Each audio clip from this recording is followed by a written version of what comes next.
Now, during the voting exercise for the presidential election held on Saturday, February 25, 2023, many youths expressed their motivation towards voting despite the antecedent with the past elections. Our correspondent, Evelyn Danepele, who spoke to residents of Nasarawa State, tells us more.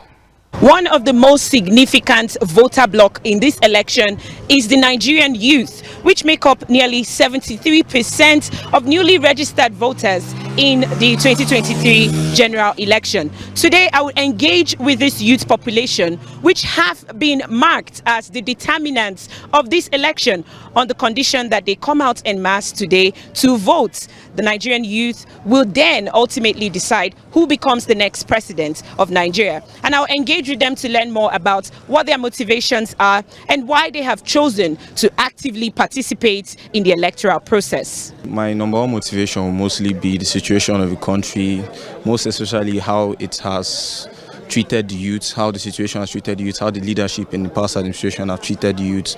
Right now, there's a wave of change going through every young person around. We know what we want, we know what we want to see, and we're hoping that now, using our PVCs as our weapons, we'll be able to get change through this election process that is going on.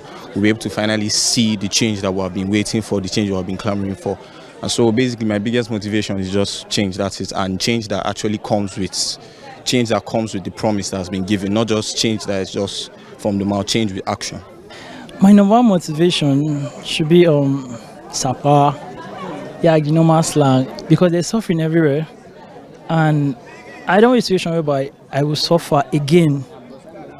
Like, my parents didn't vote, they were not like actively involved in politics like that. I don't want to follow their footstep, because I know whatever decision we make today will still affect us. So that's why I'm here to vote for my candidate. I know I did something, even though most people be like, your vote will not count, but let me vote first. I know it doesn't count, and I know, at least I did something. In Nigeria today, one of the major challenges we have in this nation is bad leadership. Like other countries, we used to hear about hurricane, tsunami, and these other disastrous things. But in Nigeria, we don't used to have those kind of things. But the only challenge we have majorly are disastrous leaders.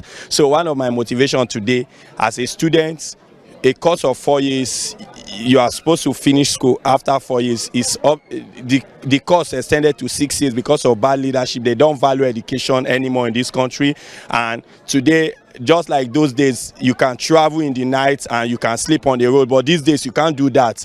When you are going on a journey, you are afraid of kidnappers, bandits, Fulani herdsmen, and the rest. My motivation today, I want bad leadership to end, and we are trusting God for a God-sent leader. We are not after party, we are after the right person for this nation.